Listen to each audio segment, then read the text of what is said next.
Hello and welcome back, dear viewers. Today we're going to be playing some Elise the Navigator, a nice card that can create a customized location for 1, 5 or 10 mana, and that location hopefully wins us the game. We're trying to go with the bursting Geyser, dealing 10 damage to all enemies.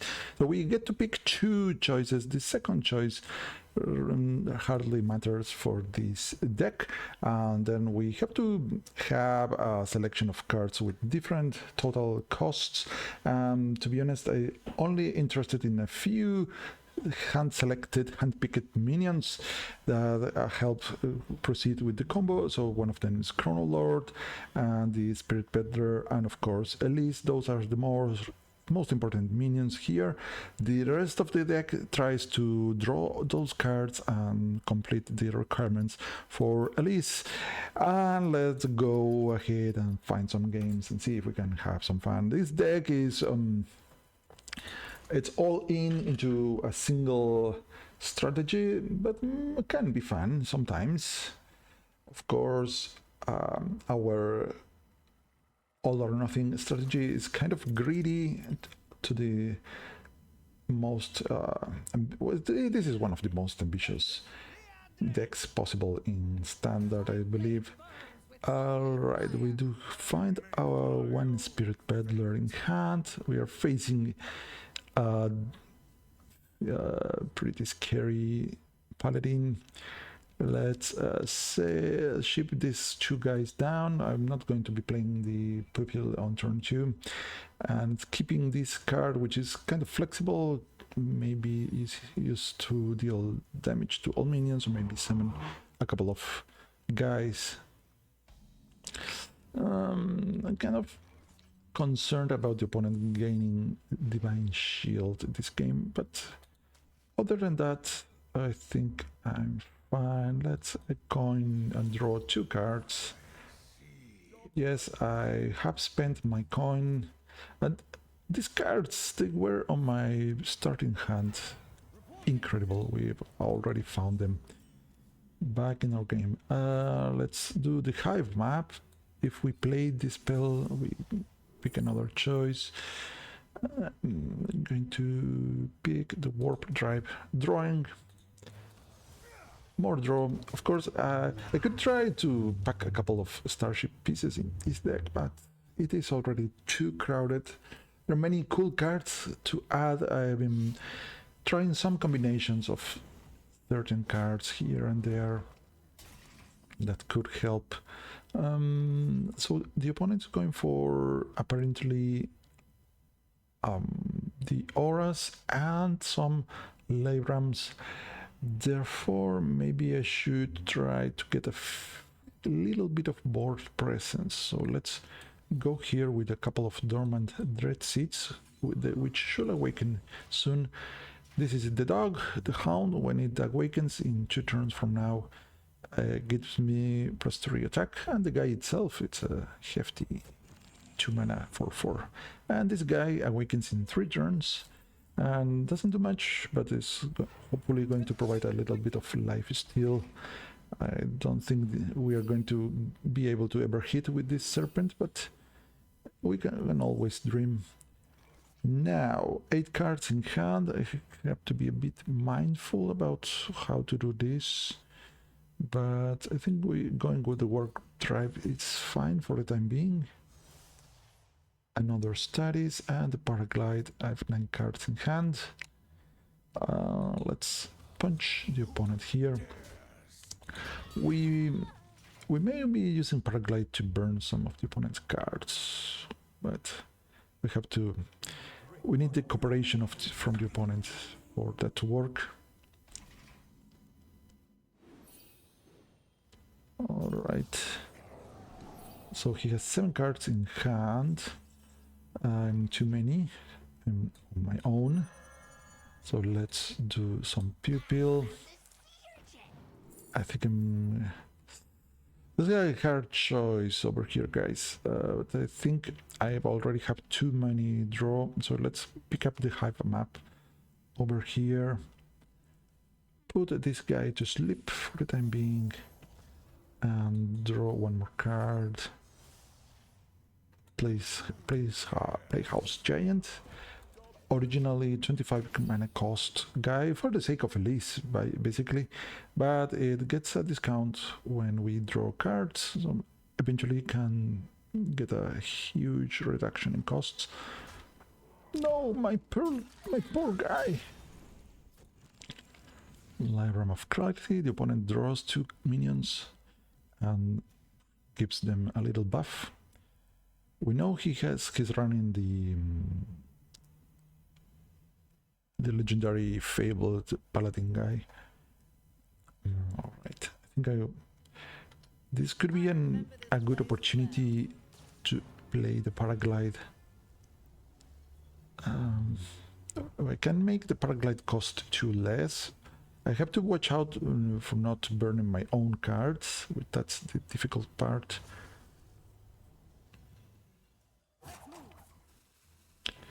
Flash of Light.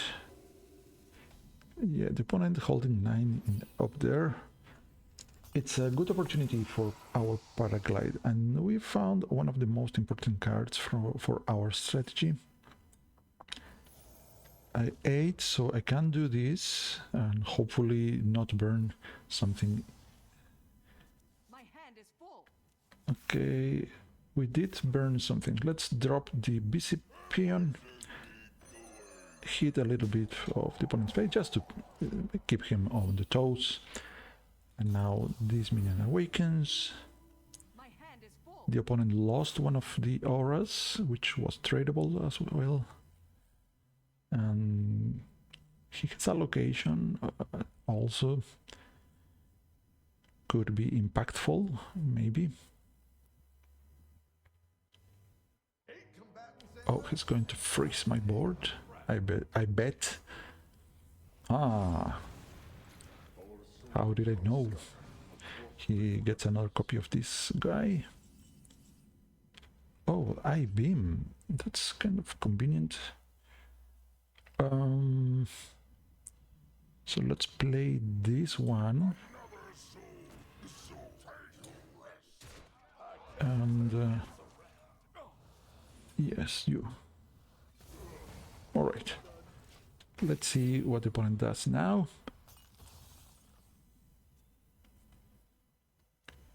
When this dies, some minion in our hand is going to get a reduction in cost.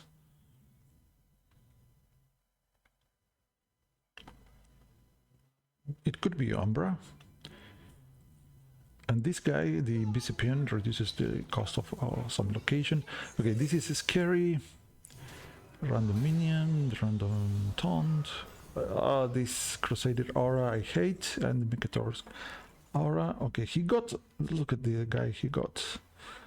That's pretty annoying. Let's do this and that. How can we survive, guys? This is going to be so difficult. Let's see if some fell spell can save me. Other than that, we do have the Workshop Mishap or Fumigate. Fumigate doesn't do much, so let's go with the Mishap. And what next? Maybe this. Alright, Fumigate deals 3 to minion. Maybe you. And this hopefully helps. And let's go with this. Maybe someday we can play this with Outcast.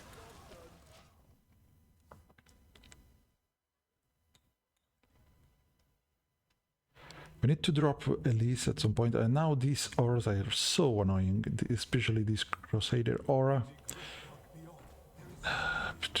He has too much things going on for the opponent. Oh no, I think he can one-shot me with the Tyrannogill. I could use a red card, but I don't think I have it. Ouch.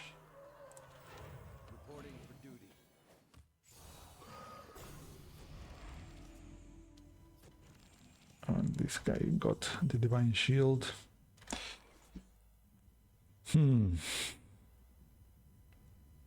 Hard times, to be honest.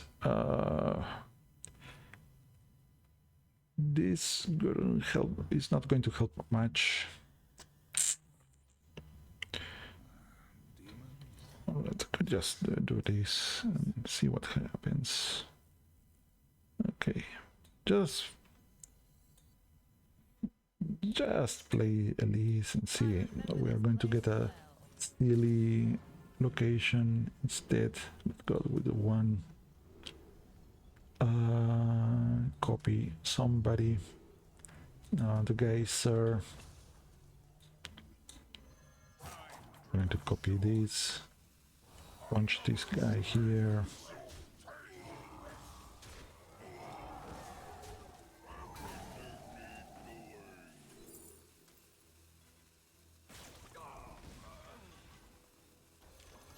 Yeah, well, we couldn't do it this game.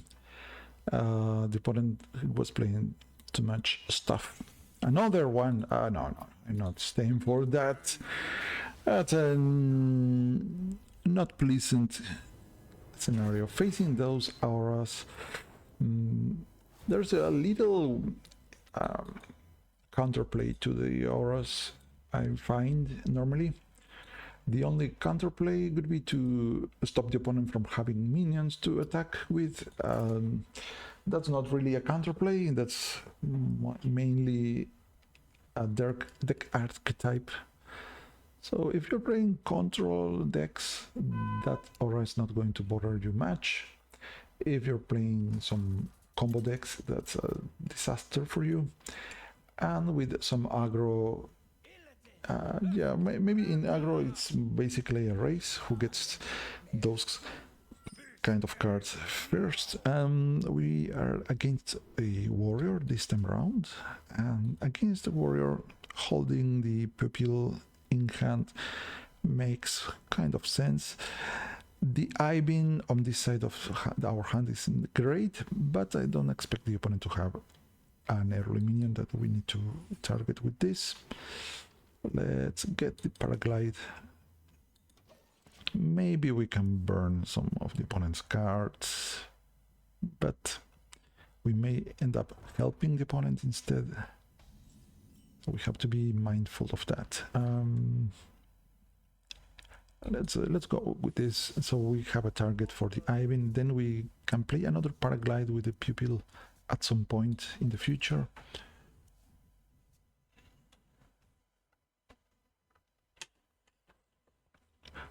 I've already found these peddlers, which are, and the Chrono Lord, the combo pieces.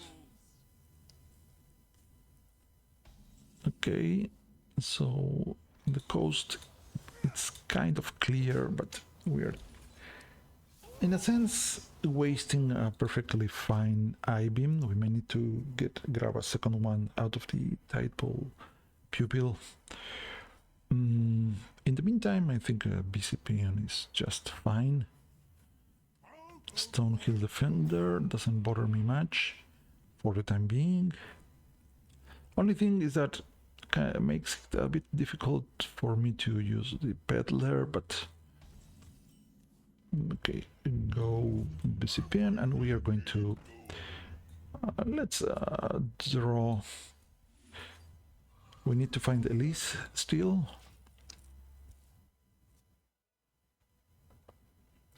Now we have to be careful. If we play the Ancient of Yore, the number of cards in hand could become an issue. He doesn't like my peon. So I don't think I'm going to paraglide. That's asking for trouble. So maybe the I-beam is just fine here. Oh, okay, we get another one. So let's...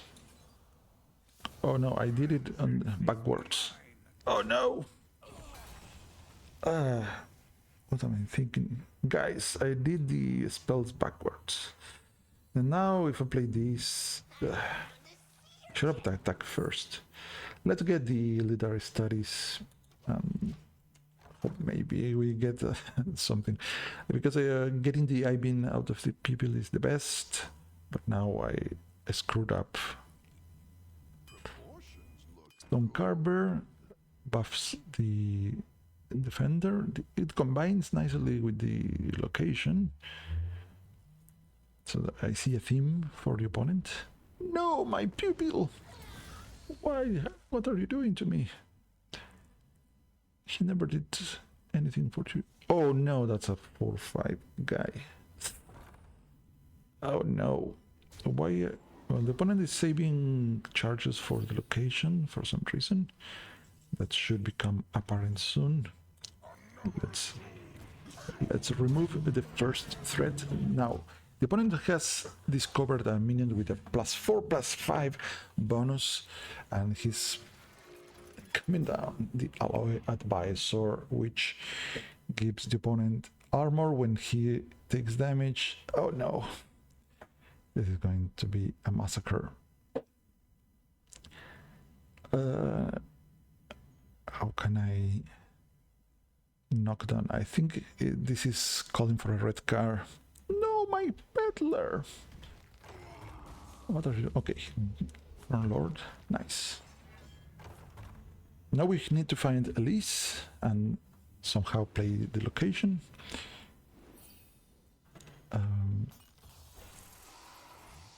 Okay, this is a good start. Let's try to draw something, and no drawing. Let's put the guy to sleep. Now we draw. No, we have to use this first, otherwise we lose the outcast. Draw. Just a wisp.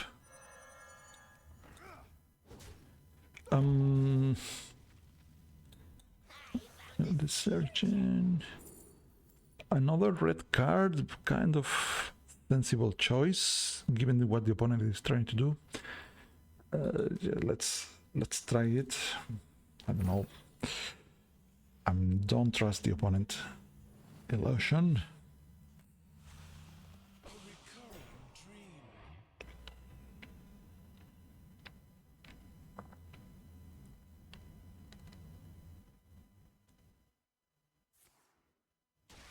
No, another pupil down. What do you have against my poor guys? Opponent is so cruel. Okay, another dark gift minion. This is scary.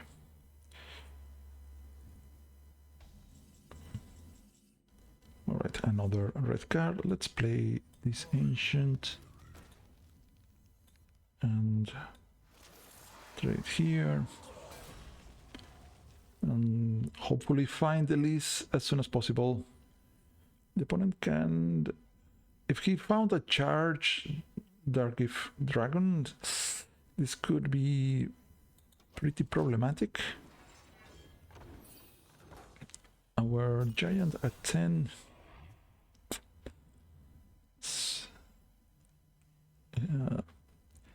Should hopefully get a hefty reduction soon. Alright, the opponent sacrifices a minion instead of a location charge. Okay, I'm not concerned about this guy for the time being. Draws 2 taunt guys. Now we should be a bit worried with all this.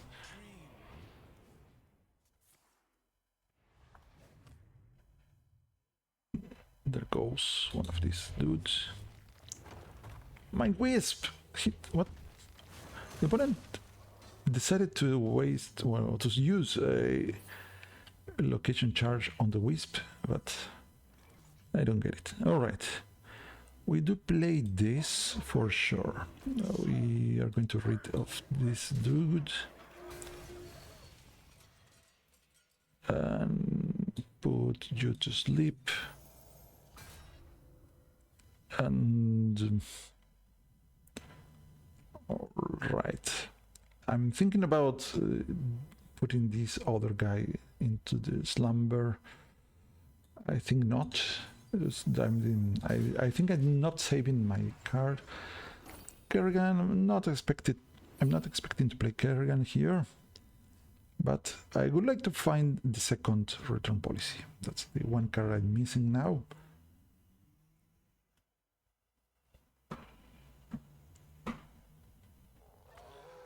Ouch! Opponent, stop killing my guys. Don't do it.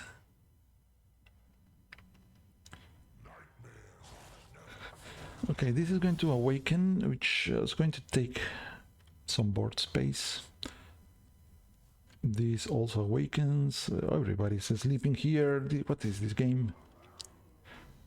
What kind of game is this? Okay. Let's play the trade here. Hopefully this lands on Elise. Please. Yeah. Great. Create a 10 cost location. We are going to play it immediately. We do have a discount because we played the peon.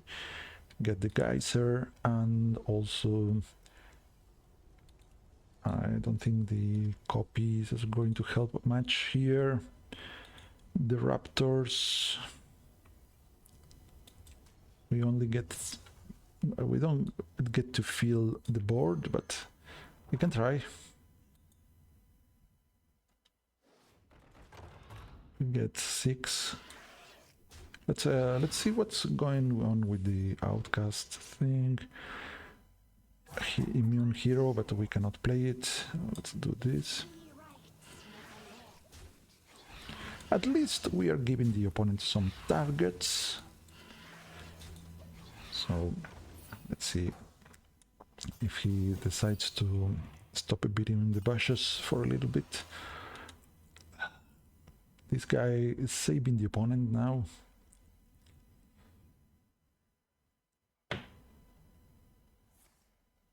I think I'm in a position that I'm going to have to play Kerrigan, despite not the optimal play here. Ideally, I would find a second return policy.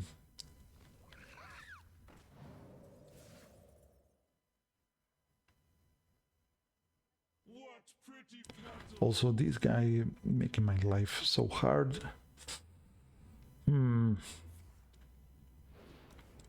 Taunt is cheating, opponent. Don't you know it?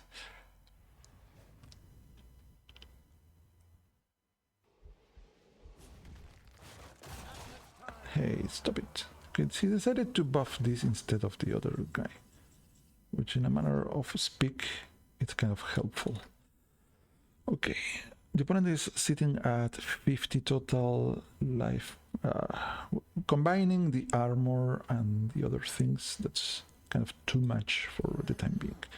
So let's try to put a dent on the opponent, trying to survive. Activate my Ravage, giving the opponent more armor, but finally we can rid of the dude. We get a couple of larvae that turn into random zergs next turn, and the opponent hopefully leaves my life total alone for a little bit. I suppose the opponent is going to try to remove this dude to death. Okay, I'm cool with this. Oh, 6 health, that's too much. Curator, and what happens next? Okay, we can activate the location once again. Try to trade a few things. These zergs are not going to be of much help this time around. We do get our raptors. Clever girl.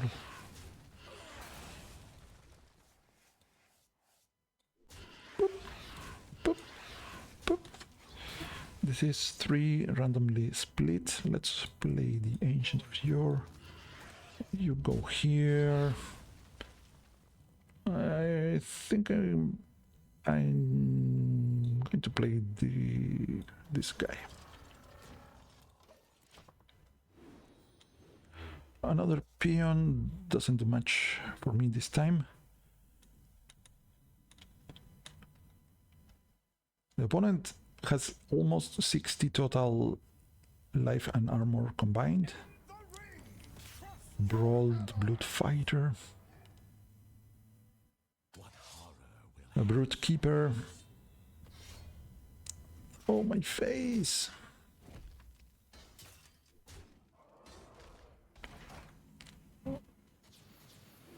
Alright, no, I don't want these. Infestor, I don't want that guy played. Let's try this. Demonic Deal.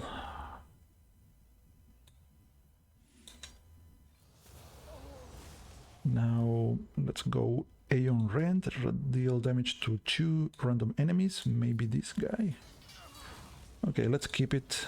And I'm kind of concerned about hitting this dude at this point in the game.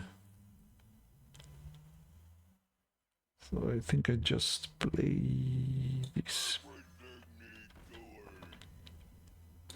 Hopefully I do not die now. Please don't kill me, opponent. Just let me live for another turn. Can you do it? Look at this beautiful weapon, the Nightmare Slicer. Reminds me of a game that I like, a fighting game called Soul Calibur, where the final boss uses a sword that looks similar to this one. Hey, leave my something alive. The giant something. Okay. When I trigger this location next, it's going to deal 10 damage to all enemies. But I have the Chronolore Deus, making the Death Rattle trigger twice, which in turn is going to deal 20 damage to all the enemies. So, kaboom! 20. Next, I'm going to play this return policy. I'm going to discover and trigger the Death Rattle of a card that I played this game. A second Fireplume Ridge. And finally, I'm going to do it again, because the guy survived, but even if not...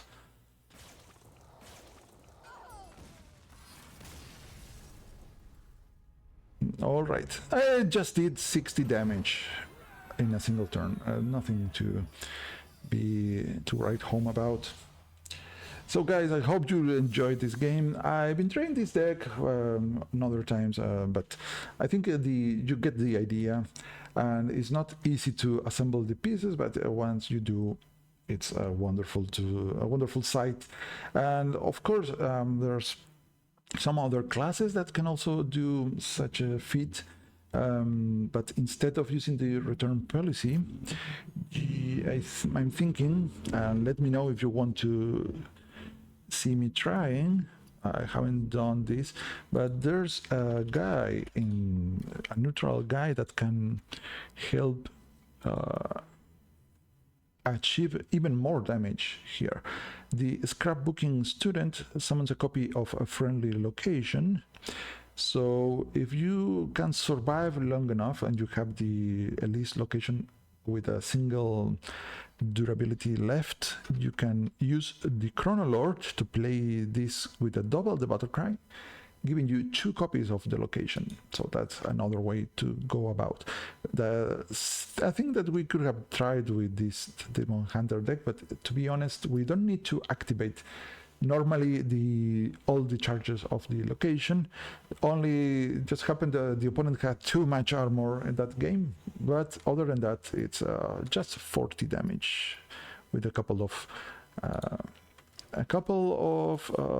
20 damage each return policy. Another thing we didn't get to see this game is that the Tide Poodle Pupil if you have the Chronoloord available, it's going to trigger twice. Therefore, you get 2 copies of some spell. That could mean you get an extra return policy if you require so. So I hope you enjoyed, and I'll be seeing you next time. Until then, sayonara.